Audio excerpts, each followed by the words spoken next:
Good day, students. How are you today? My name is Mrs. Nicole Jackson, and I am a member of a club called Top Ladies of Distinction, TLOD, and I am wanting to read a story to you. I am the co-chair of the literacy program, and I love reading, and I want you to love reading as well. So I am going to read a book to you today that I hope you enjoy, and it's called Velma Gratch and the Way Cool Butterfly. It's by Alan Madison and Kevin Hawks. So I hope you enjoy.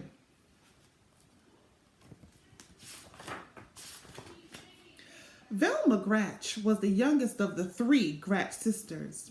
Frida, the oldest, had gone through first grade first, followed by Fiona.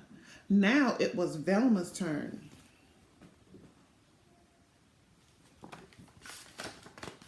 The chorus teacher remembered Frida best because she had a voice like an angel. The gym teacher remembered Fiona best because she ran like the devil. And first grade teacher, Mr. Plopexus, fondly remembered both sisters because of Frida's miraculous math and Fiona's spectacular spelling. Everyone from the class guinea pig to the principal had magnificent memories of the older Gratch girls, but they could hardly even recall Velma's name. This made Velma feel as if she did not belong in the first grade at all. She wanted to curl into a ball and roll right back into kindergarten. Of course you belong, cooed Velma's mother, trying to cheer her up. You've only just begun. Soon everybody will notice you. Velma couldn't wait. She needed to be noticed now.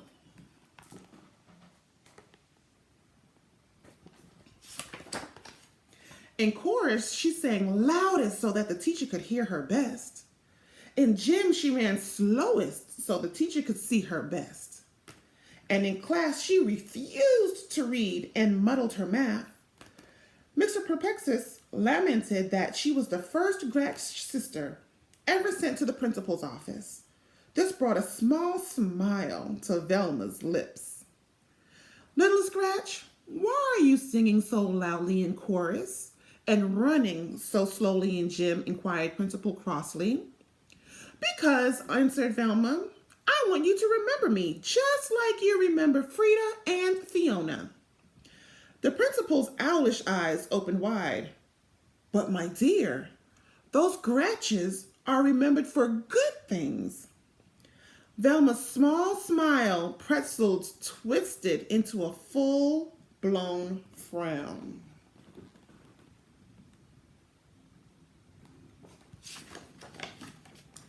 Science was Velma's favorite subject. She had learned many fabulous facts, like how a rainbow is born and why a volcano burps. The latest lesson was about butterflies. Mr. Perplexus explains that a butterfly starts as an egg. The egg turns into a caterpillar. The caterpillar disappears into a chrysalis, which is a little sac, and does not come out until it has changed into a beautiful butterfly. He called this changing metamorphosis. Velma didn't want to forget this extra long word, so she repeated it again and again as she walked home.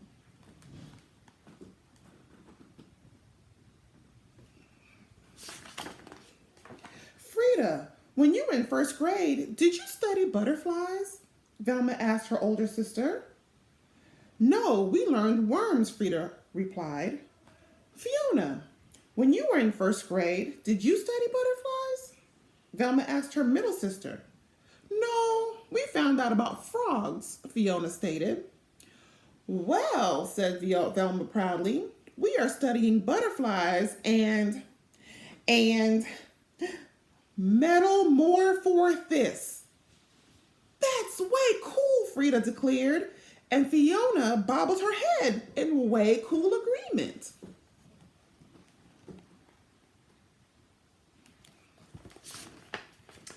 Velma read everything in the library about butterflies. She discovered that there are 20,000 different kinds, which was a lot. She adored the ones with colorful names: the brown elfin, frosted flasher, sleepy orange, and the ones with funny names: comma, question mark, American snout. Not to mention the ones with strange names: Morpho, Painted Lady, Gossamer Wing. But her favorite butterfly of all was the orange and black monarch. When it got cold, all the monarchs would fly south to Mexico to stay warm. Velma thought this was an amazing coincidence because last winter vacation, she and her family had also flown south to Mexico to stay warm.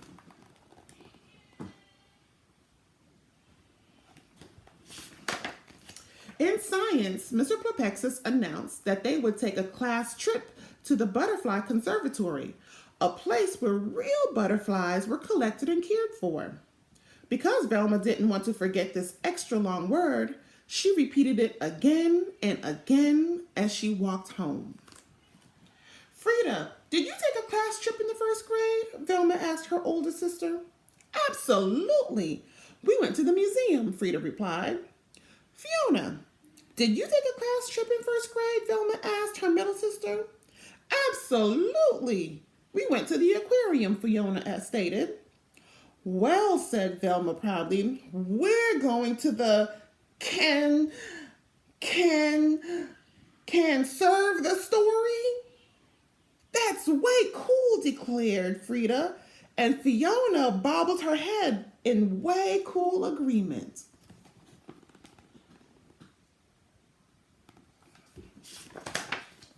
The Butterfly Conservatory was surrounded by fancy flower beds and bedecked with banners of butterflies. Velma was so excited. Her knobby knees wobbled, her spaghetti arms trembled, and her carroty curls shook. A sharp-nosed woman holding a clipboard introduced herself. I am your tour guide.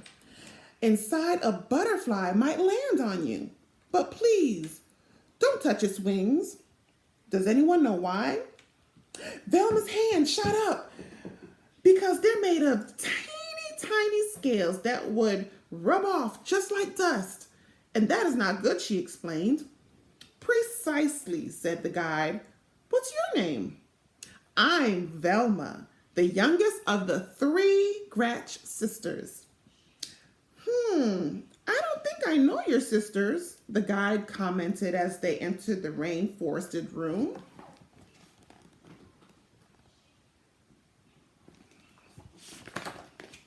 It was a magical space slathered in tall trees and tangled vines. Water gurgled over rocks and butterflies of every variety. Giant swallowtails, short-tailed skippers, pygmy blues, and best of all, monarchs flew up to forever. The guide explained that when it got colder in a couple of weeks, she would take the monarchs into the park and let them go free so that they could fly to Mexico. This traveling was called migration. Because Velma didn't want to forget this extra long word, she repeated it again and again as she walked through the rainforest. Migration, migration, migration.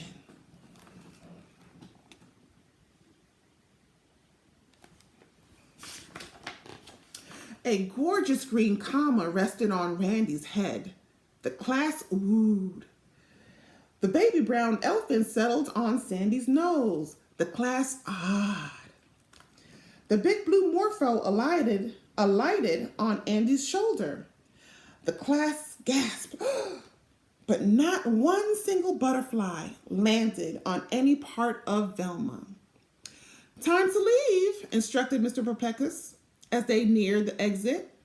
A tear formed in a distant corner of Velma's eye, as she wanted was one single tingly touch of a butterfly.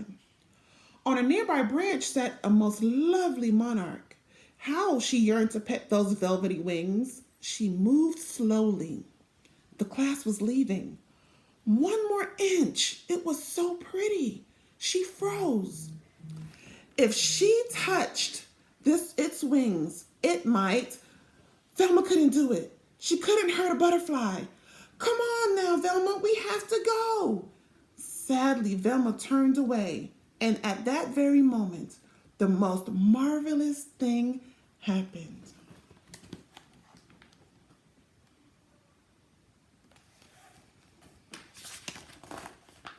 The monarch hopped from its branch and roosted right on Velma's finger.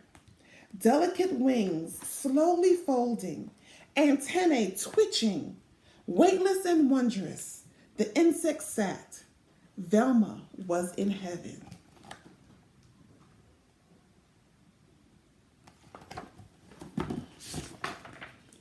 The bus is waiting, her teacher called. Velma placed her finger next to the branch. Bye-bye, butterfly. She whispered, but the monarch didn't move. We're closing, said the guide. Velma lightly blew on the butterfly. It didn't budge.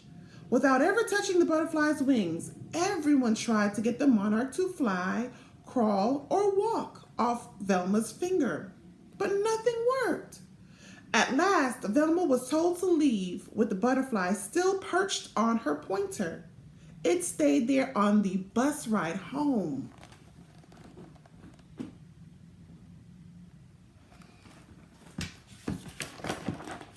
It stayed there when she slept and was still there when she woke.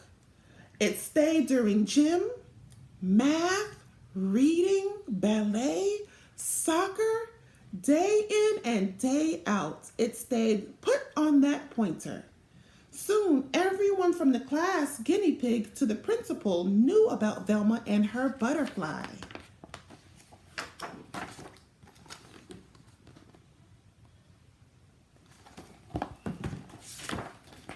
Mr. Plopexus lamented that Velma was positively the first Gratch ever sent to the principal's office twice. This stuck an oversized frown on Velma's face. Velma, Principal crossly commanded, it is time for the butterfly to go. Oh, I've tried to get it to go, Velma moaned, but it just won't. Well, no one will forever forget this, the principal fumed. Velma's frown pretzel twisted into a small smile. Hey, I know what to do, she proclaimed. My Grayson. Velma paraded Principal Crossley, Mr. Perplexus, her class, Frida, and Fiona to the park. Car horns honked. People yelled. But despite all the commotion, the monarch did not move.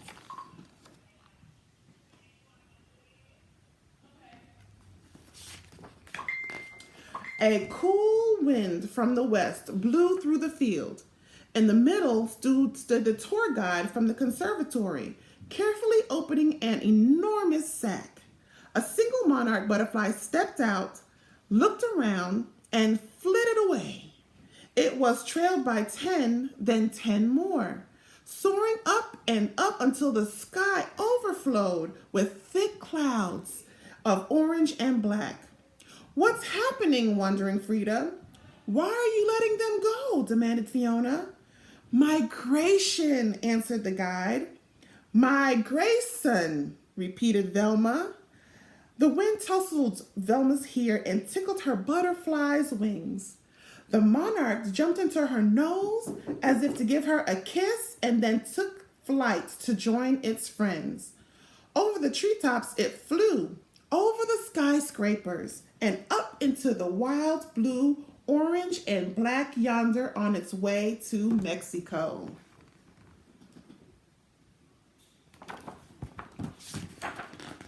Velma, shouted Principal Crossley, and every eye turned toward her. Oh no, fretted Velma, sure that she was about to become the only Gratch ever sent to the principal's office 3 times. That was way cool, the principal said. And one and all bobbled their heads in way cool agreement. Then with her fine finger where the monarch had sat still, a tingle, Velma, followed by her 2 sisters, floated home.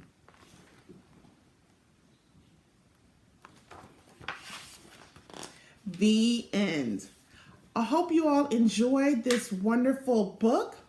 And I know with the situation going on with COVID-19, we are all stuck in the house, but we are blessed to be in our house. And why don't you go outside? It's good to go outside and get some vitamin D and see if you can find your own monarch butterfly. It would be so cool. I can't wait to see you guys soon. Take care and have a wonderful one.